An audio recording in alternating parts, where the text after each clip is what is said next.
Hi, everyone. Thanks for being so patient. It's been an exciting morning already, but this is my chance to read some Christmas books to you. I'm so excited about it. So I've got several of them, and if you call Barbara's Bookstore, I believe they have all of them in stock. So I hope you can all see me. I'm going to start out. The very first one I think is going to be sort of cute is called Five More Sleeps Till Christmas. And this is written by Jimmy Fallon. So here we go. This is this cute little guy, and he's wearing glasses. I hope you can see well enough. Maybe you could zoom in. So, five more sleeps till Christmas. I'm not sure I can wait. I got good grades. I fed the dog. I even cleared my plate. He's such a good little boy.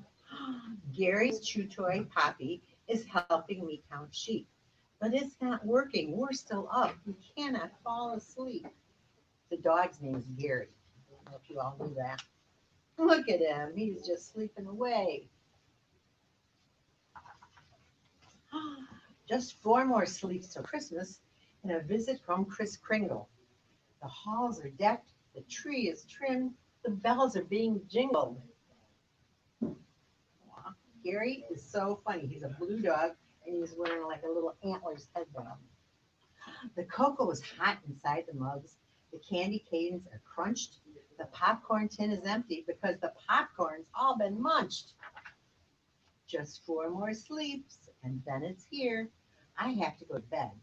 But visions of my favorite toys keep dancing in my head. Are you guys all getting ready for Christmas and thinking about what you can make on your list? So here he is sleeping. I'm going to slow down a little bit. He actually has fallen asleep, even though he thinks he's been staying awake all these nights.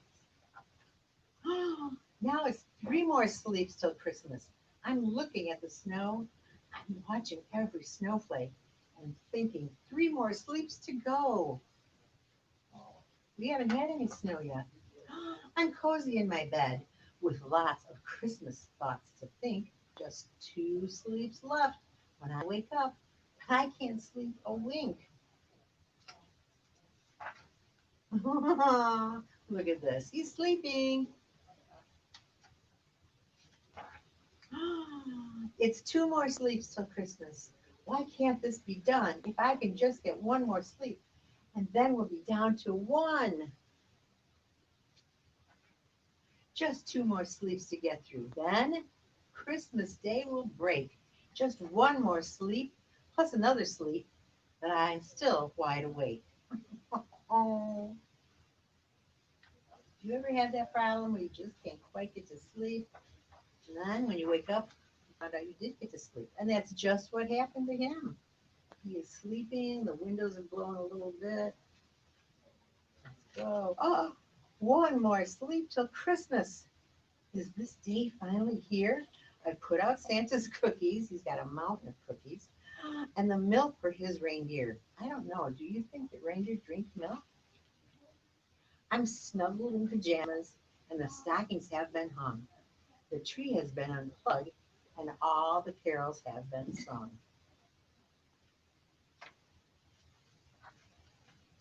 Just one sleep left till Christmas. The day is coming soon.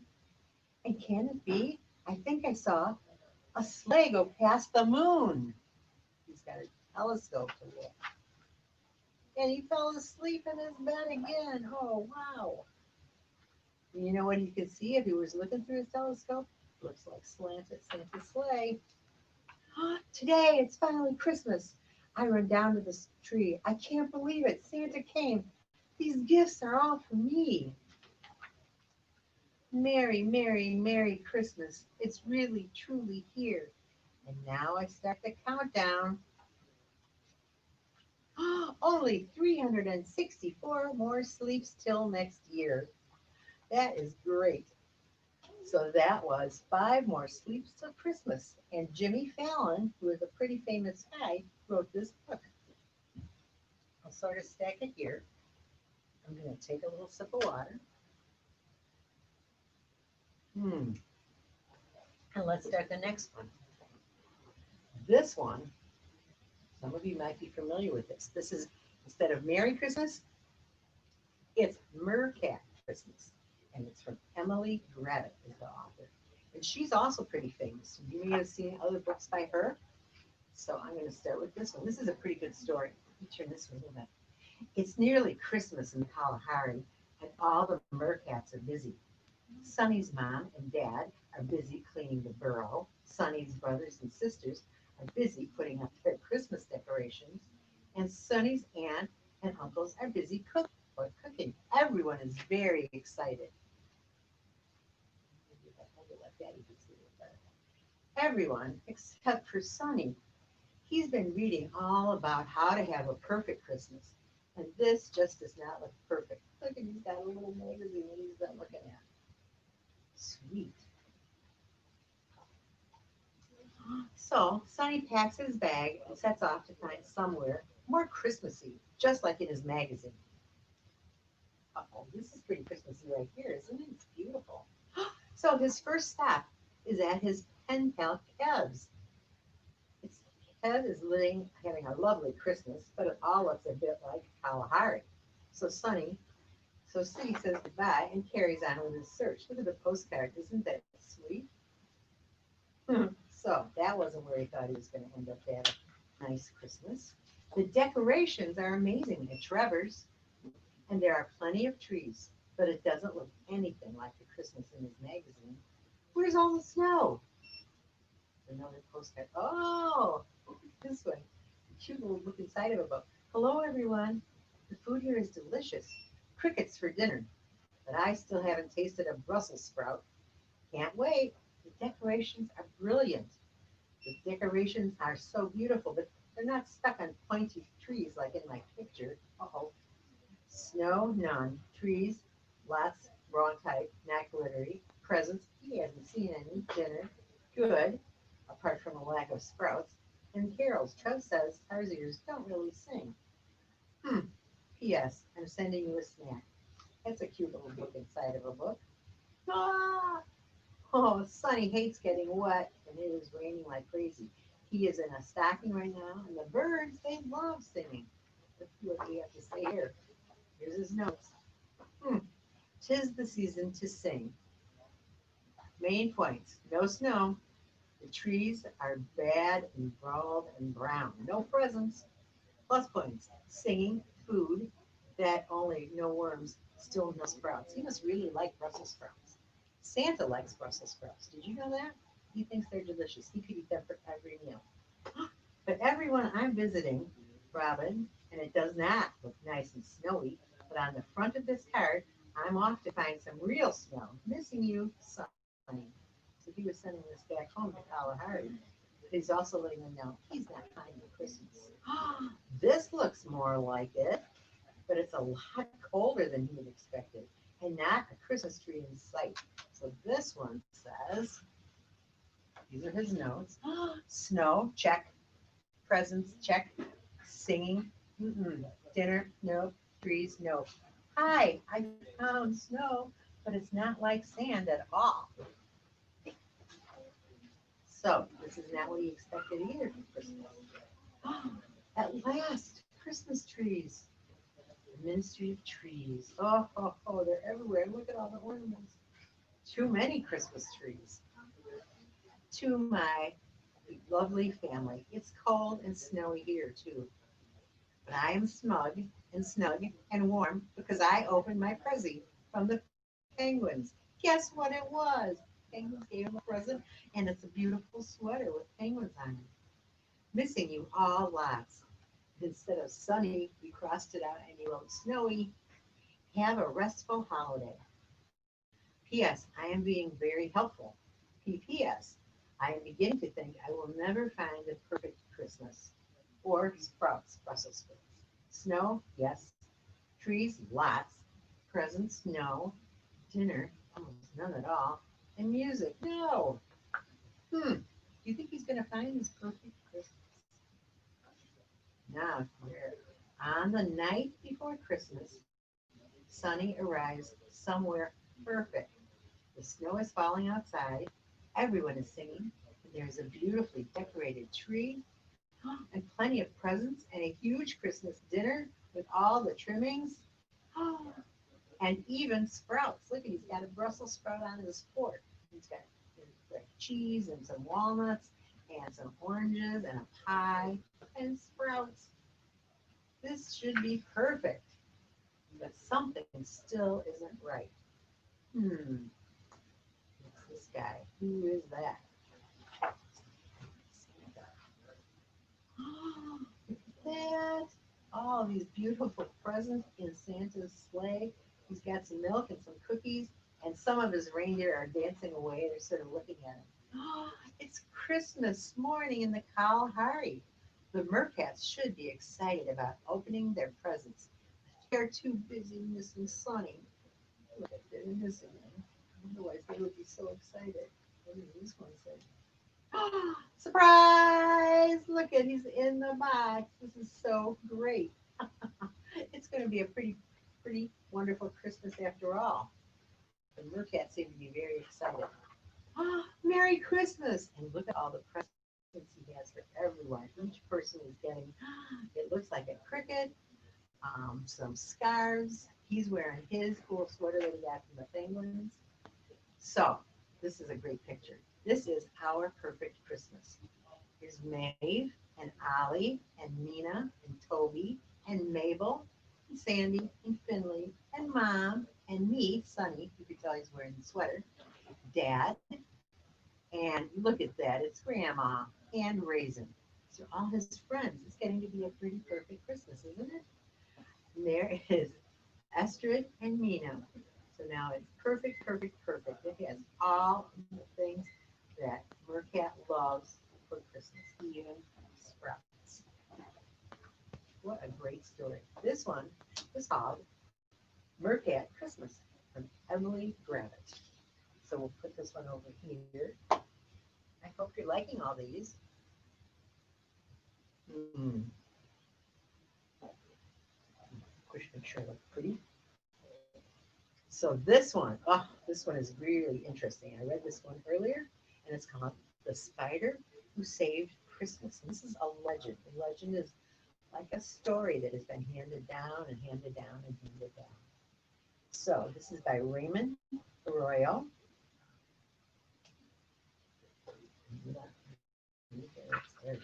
So when you think of Christmas, you're not really thinking of spiders, are you? The Spider Who Saved Christmas by Richard Arroyo. And this book was written for Rebecca and all the mothers who spin webs of love and sacrifice that holds our families together. That is wonderful. So look who's here. In the days of Herod, the king of Judea, Mary, her husband Joseph, and the baby Jesus fled Bethlehem by night. They were bound for the land of Egypt. Weary from their journey, they sought refuge in the caverns of the hill country. And as they entered a cave, behold, a great spider trembled at the child's cry. The sound vibrated, her golden web filling Nephila with wonder. She scampered to the corner of the silk where a sack of eggs, her future, hung. They were safe, straddled in the golden strands. She had spent hours in knitting about them. So her eggs are up there, and she knit her web around them to keep them safe. She peered down at the fascinating strangers below. So she's way up here, and they're looking in. And they can see Joseph and Mary, and it looks like they have their baby with them. Now, let me make sure I didn't. Page stuck there, and I did. There we go. Get those pictures empty beautiful, and here's the golden webs up there at the top. The woman, cradling the babe in her mantle, reclined beneath Ophelia's silken canopy. The man with the kind eyes lifted his lantern, staring into the darkness outside the cave. "You can't stay here, Mary," she said in a soft voice. "Herod's men are coming." For he had been warned in a dream that King Herod sought to destroy the child. "Jesus won't be safe until we reach Egypt." Mary nodded gently, kissing the head of her babe. "Fear not, Joseph." Ophelia dropped on a line of webbing to get a closer look at the child. who seemed to glow with his own radiance. Joseph's eyes turned hard when he spotted the dangling visitor above Mary. He said, "Be still, there are spiders," he spat out. He slashed at Nephilia with his staff. As she recoiled, Joseph ran his staff through the web, ripping two of the main lines. Didn't you ever wonder how a spider knows how to build a beautiful web? The golden-backed spider retreated into the shadows and laid her body protectively over her sack of children. "Leave it, Joseph," they said. They're dangerous." He lifted the lantern, seeking the spider lurking in the dark. As he raised his staff to strike the spider and clear what was left of the webbing, Mary took hold of the rhyme. "All are here for a reason. Let it be." Do that again. "All are here for a reason. Let it be." Now, at the hum of the woman's voice, Ophelia relaxed, but dared not leave the shadows. She rubbed her two front legs together, wondering how she could ever repair the shredded web. "Rest, Joseph," Mary said, patting the ground beside her.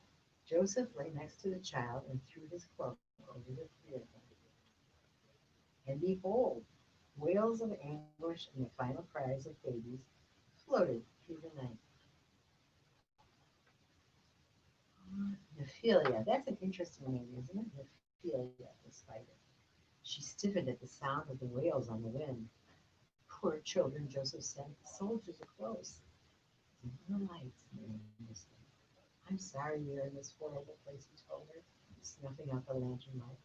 "We are so exposed. It is where we are meant to be. There's beauty even here." She looked up at Nephilia's web, touching Joseph's hand. "Love. Pray for our safety," he said, closing his eyes. Mary lightly moved her lips. Only the faraway shrieks disturbed the cave's silence.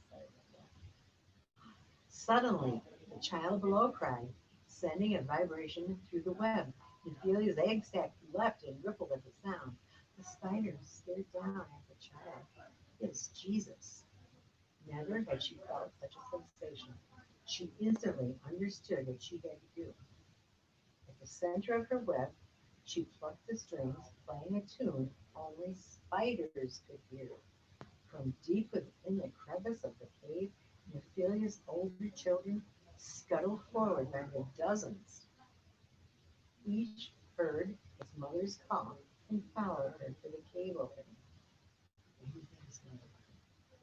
Did you know that there is like a harp that only spiders can hear?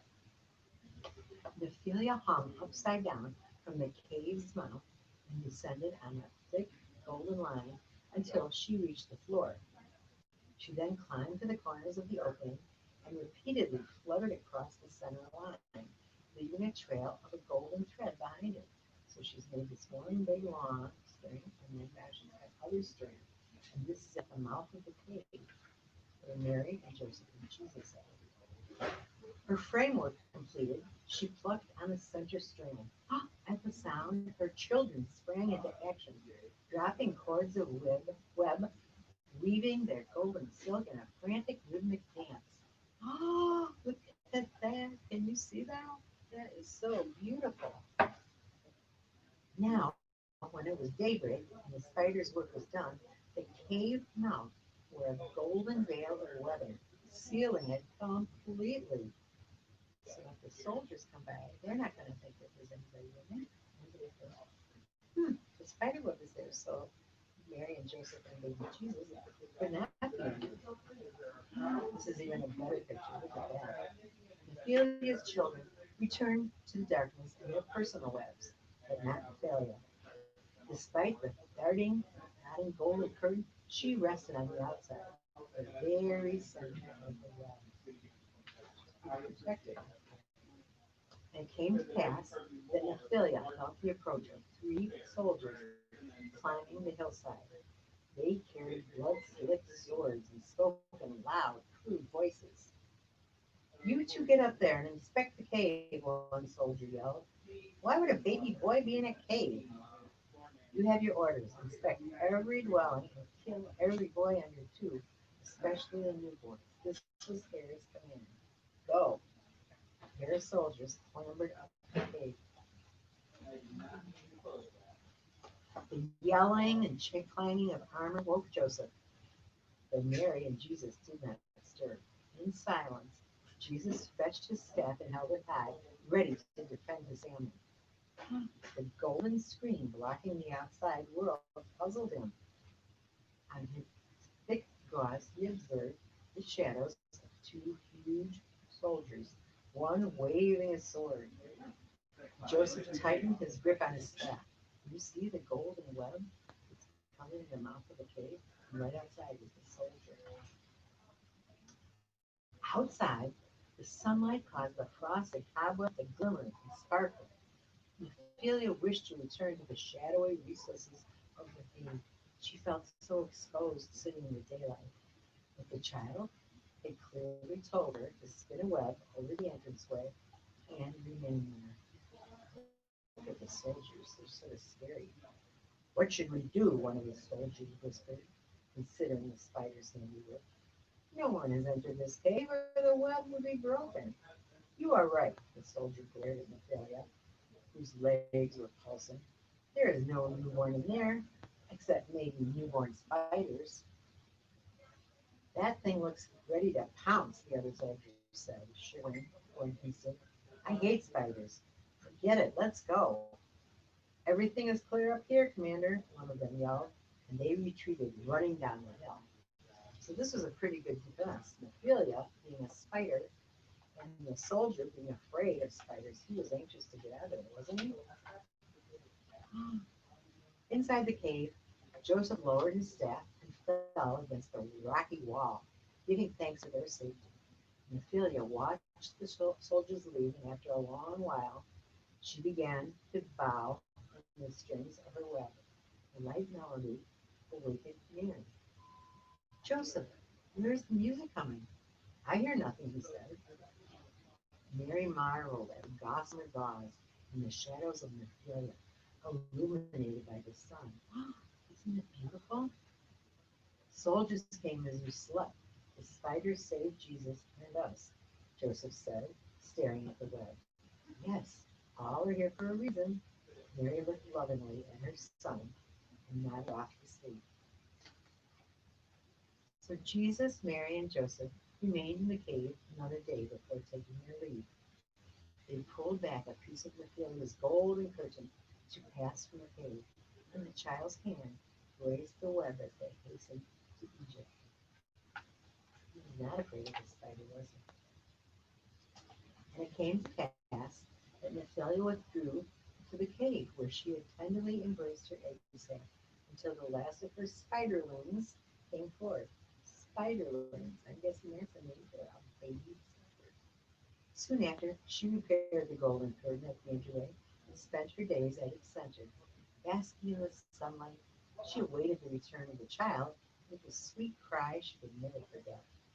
Even today, golden silk orb weavers, the children of Nephilia, can be found on their webs in the sun, waiting, waiting, and theirs is considered the most precious of all spider silk. Isn't that something? I did not know that. Nephilia's gift to the Christ child is remembered in the sparkling tinsel that drips from evergreens all over. The world at Christmas time, Poles, Ukrainians, and other Eastern Europeans have a tradition of placing spider ornaments on their Christmas trees to commemorate the spider that saved Christmas. So next time you see some twinkling tinsel or a spider ornament lurking in a tree branch, think of Nephilia, who, though small and fierce, met divinity and reflected his light as only she could. Like each of you, she was there for a reason. That is wonderful. Like each of you, she was there for a reason. So The Spider Who Saved Christmas, a legend, written by Raymond Arroyo. I think this is another book. I know this is another book that they have here at Farmer's Bookstore that you could probably give them a call and they could put one aside for you. You get a sip of water. Hmm. So let's go to something a little bit lighter, okay? And this one is the 12 Unicorns at Christmas.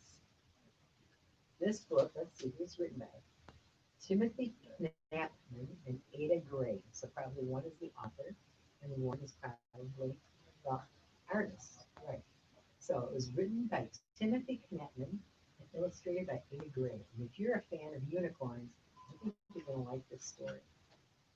On the first day of Christmas, my parents gave to me a sparkling Christmas tree, one sparkling Christmas tree, and a real life unicorn.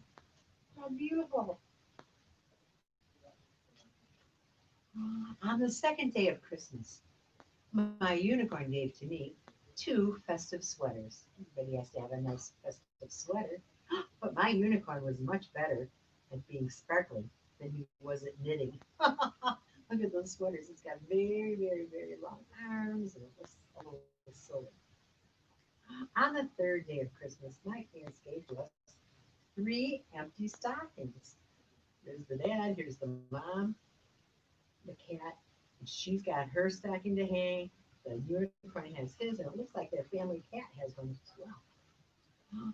I want to skip a page here. On the fourth day of Christmas, ding dong, there was someone at the door. Four grandmas and grandpas. Grandma loved meeting my unicorn. On the fifth day of Christmas, my grandma gave to me five twinkly unicorn lights. Whoa, that's so fun. I hope Santa would see them and find his way to our house on Christmas Eve. Grandmas and grandpas are very fun, aren't they? On the sixth day of Christmas, my parents gave to us six yummy pies. My unicorn loved the pies. Uh-oh, perhaps a little bit too much. What a mess. Oh, yeah, yeah, maybe the unicorn's not feeling so good. On the seventh day of Christmas, my unicorn gave to me seven wind-up Santas. So they're like little toy Santas. Can you see? And you wind them up and they sort of walk around on their own. So we had a big race. Ready, steady, go. That must have been fun. Seven wind-up Santas. On the fourth day of Christmas, my parents made with me eight snow unicorns. My snow unicorn was the best. Look at them all. That would be a fun thing when we get some snow. Make your unicorn look like I mean your snowman look like a unicorn. On the ninth day of Christmas, my friends all got from me nine cards with unicorns on them. I was busy and very neat, but my my unicorn loved to scribble and make a big mess. Hmm. On the 10th day of Christmas, my unicorn gave to me 10 cake decorations. Ah, choo! And sneezed and all the cake decorations were flying all over. On the 11th day of Christmas, there were some people at the door. There were 11 carol singers. My unicorn loved singing, but he wasn't very good at it. Okay. On the night before Christmas, my unicorn looked a little bit less sparkly. Uh-oh, it's been so busy. So that night, I wished that Santa would bring my unicorn a present to make him feel better. Well, isn't she sweet? And then when we woke up on Christmas morning, we heard a funny noise. So we went downstairs, and you'll never guess what we saw. Oh, what do you see there? Can you see that? It looks like Santa hiding behind the tree. What's he doing? On the 12th day of Christmas, Santa brought 11 new friends. So suddenly there were 12 unicorns. Wow! They're all dancing and having a great time. 12 unicorns. Let's see if there's one more page here. Yep. Look at this. Merry Christmas. And they're sitting on chairs. They all have plates. Look at that delicious rainbow cake. That is beautiful. And here she is hugging her special unicorn. That was a great story. I like that one a lot. So it was written by Timothy Knapman and Ada Gray.